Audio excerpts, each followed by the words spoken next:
10 years of one government with some crisis and 10 years of a different government with a different crisis. The comparison shown in this white paper clearly says how, if the government handles it with true sincerity, transparency, and putting the nation first, the results are there for everybody to see.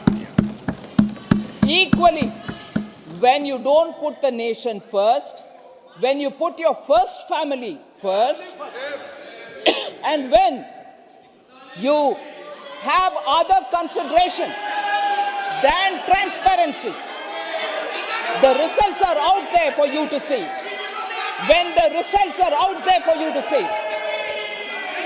So, what happened after 2008, when there was a global financial crisis, and what happened post the COVID, shows clearly that if the intent of the government is sincere, if niyat और नियम दोनों सही है तो अच्छा result मिलेगा.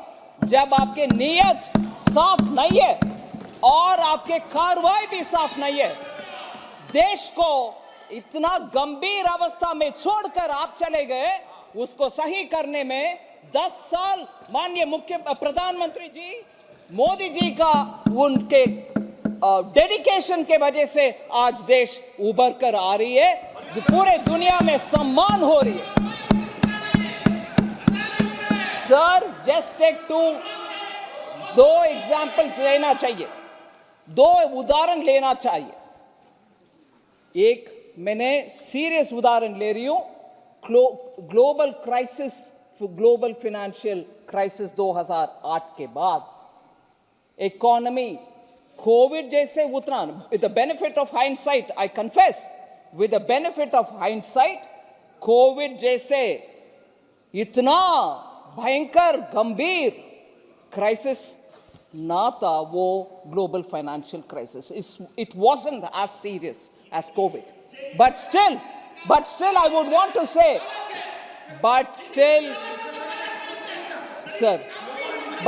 I want to say that it was a crisis and a government should have handled it with sincerity, transparency. They started something, they ended up in something else. I want to believe. Sir, this kind of a running commentary doesn't help anybody. If they have the courage that they've done a good work, they should listen and confront. If they have the courage, they should listen and reply. If they have the courage, they should listen to what I'm saying and respond. They don't want to listen. They don't want to listen. उनको सुनने में क्षमता नहीं है, सुनने का ताकत नहीं है, सुनने का ताकत नहीं है, इसीलिए ऐसे बात नहीं करने दे रहे. फिर भी मैं छोड़ूंगी नहीं, मैं बात करूंगी. सर, ग्लोबल फाइनेंशियल क्राइसिस को हैंडल ना कर सका, आजकल लेक्चर दे रहे हैं कि कैसे हैंडल करना है. मैं बोल रही हूं सर, ग्लोबल फाइनेंशियल क्राइसिस उस समय भारत के इंटरेस्ट को प्रोटेक्ट करने के लिए क्या क्या करना चाहिए वो कुछ नहीं कहा, कुछ नहीं किया, मगर उसके बाद भी स्कैंडल के ऊपर स्कैंडल चलते रहे और उससे देश को ऐसे गंभीर अवस्था में खड़े रख के चले गए. भगवान जाने अगर वो कंटिन्यू करते इस देश का हालत आज क्या होता. Sir, that is one story of global financial crisis के बाद सरकार ने भारत देश को कैसे बचाया. नहीं बचाया, मगर कोविड के बाद माननीय मोदी जी ने इस देश का कैसे संभाला, वैक्सीन सबको मुफ्त में दिला दिया और देश को प्रोटेक्ट किया, वो कैसे हुआ. और सर, ये सीरियस डॉक्यूमेंट है सर. मैं दोबारा बोल रही हूं, मैं इसको री एम्फेसाइज कर रही हूं. ये सीरियस डॉक्यूमेंट है इसमें सीरियस विषय है, इसको गंभीरता से ले।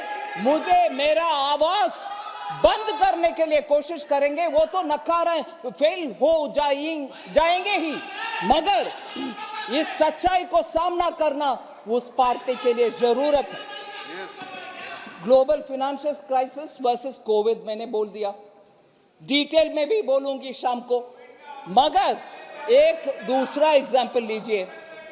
इस देश में 12 दिन का दिल्ली में ही होने वाले कॉमनवेल्थ गेम्स का हालात क्या हुआ जी? पूरे दुनिया जानती, पूरे दुनिया जानता, पूरा दुनिया देखा। टॉयलेट नहीं बन पाए, फ्लैट्स नहीं बन पाए, गेम्स विलेज नहीं बन पाए, करोड़ों रुपया का घोटाला हुआ, और उसके बाद उसका विपरीत देखिए, कॉमनवेल्थ गेम्स का इतना फ्लॉप शो हुआ, भारत का बदनाम हुआ पूरे दुनिया में। दिल्ली में ही 12 दिन का कार्यक्रम, उसमें कॉमनवेल्थ गेम्स के द्वारा पूरे देश में बदनाम हुआ, पूरे विदेश में बदनाम हुआ हमारा।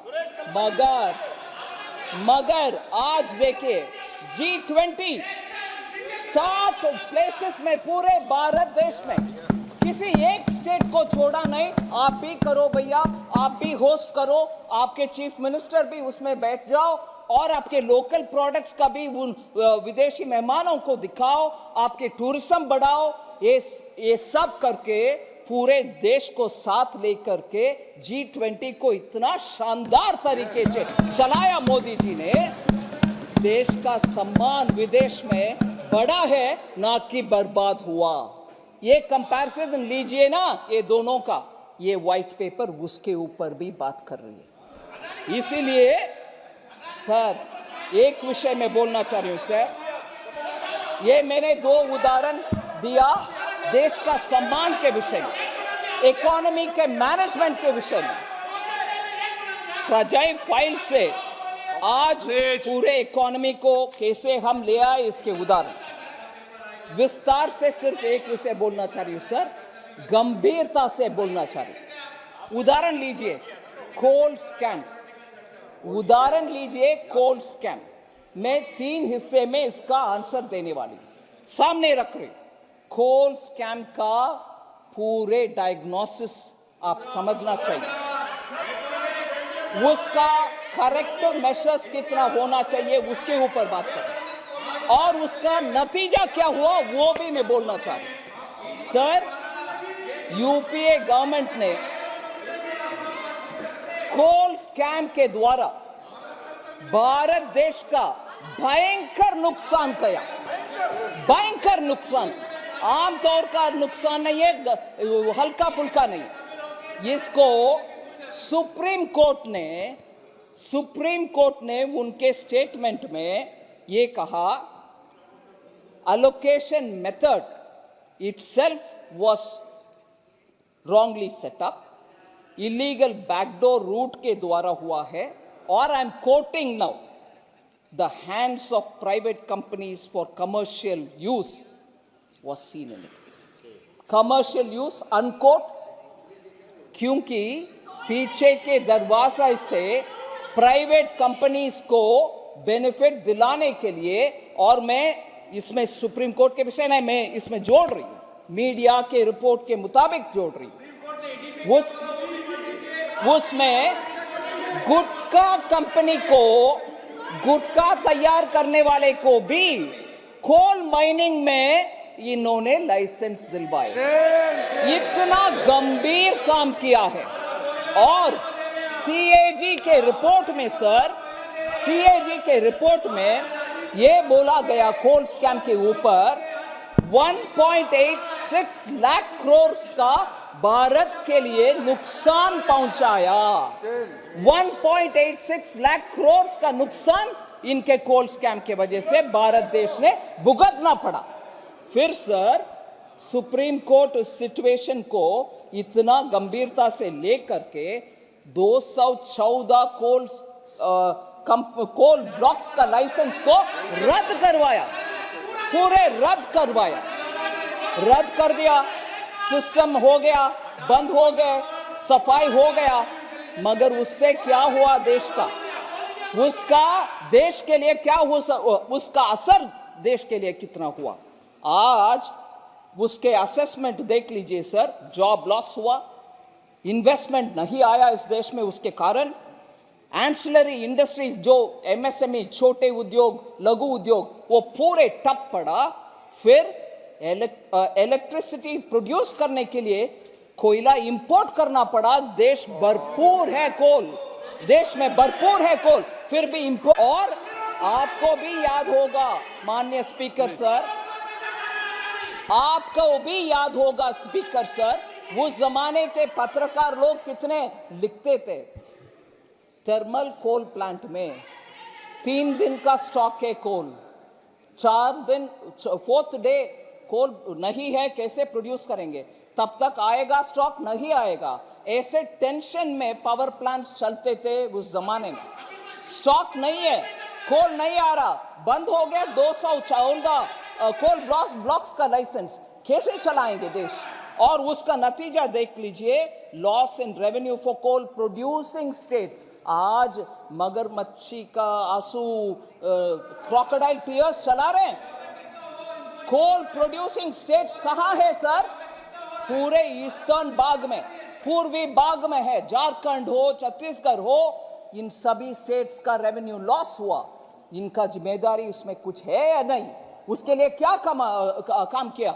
वेरस माननीय प्रधानमंत्री जी उधर पाइपलाइन गैस के कनेक्शन दिया, बरौनी रिफाइनरी पुनर्निर्माण किया, ये सब काम हम कर रहे हैं, मगर ये तो सत्यानाश करके गए। और सर हमने क्या करेक्टिव मेजर्स किया?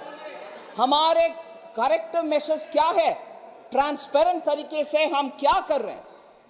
कोल mine special provision act pass करवाया 2015 में। MMDR अमेंडमेंट एक्ट 2015 में डिस्ट्रिक्ट मिनरल फंड भी एस्टैब्लिश हुआ और 100% FDI ओपन करके इन्वेस्टमेंट ऑटोमेटिक रूट में आने के लिए अब हर फैसिलिटेशन किया, जिससे इन्वेस्टमेंट आ रही है। फिर सर कमर्शियल कोल माइनिंग, क्योंकि भारत देश आत्मनिर्भर रहना है, इसीलिए कोल माइनिंग कमर्शियली करने के लिए ओपन पॉलिसी के द्वारा करवाया। और 9 ट्रांचेस सर, 9 ट्रांचेस उस पॉलिसी के तहत ऑक्शन में 2020 से 9 ट्रांचेस 9 बार ऑक्शन में कोल ब्लॉक्स का अलोकेशन हुआ, ना कि पीछे के दरवाजे से मेरा भाई, मेरा भतीजा, मेरा बहन, मेरा फाइलना को नहीं दिया। सर आज ये हमको क्रोनी कैपिटलिज्म पे ज्ञान देते हैं, क्रोनी कैपिटलिज्म के ऊपर ये ज्ञान देते हैं। हमें ये भी सोचना चाहिए सर, आपने कोयला को राख बनाया, जो कोयला भारत देश में है उसको राख बनाया। हमने अपने नीतियों के